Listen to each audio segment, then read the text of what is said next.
guys. Good afternoon po everyone. So kanina nag-crave po ako ng ice cream. So kaya lang wala sa 7-Eleven. So nakita ko po ito honey butter almond.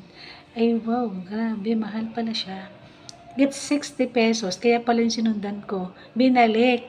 Kumuha na lang siya ng corneto kasi mahal pala to. Pero mukhang masarap. So, try natin tong honey butter almond.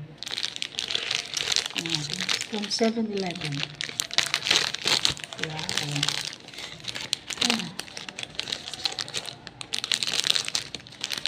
Try natin.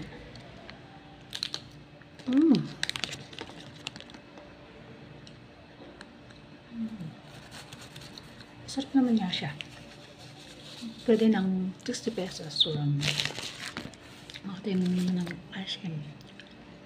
Sarap siya. Kain po tayo. Paminsan-minsan. Tambigyan na sarili kumain ng. Sarap. God bless everyone.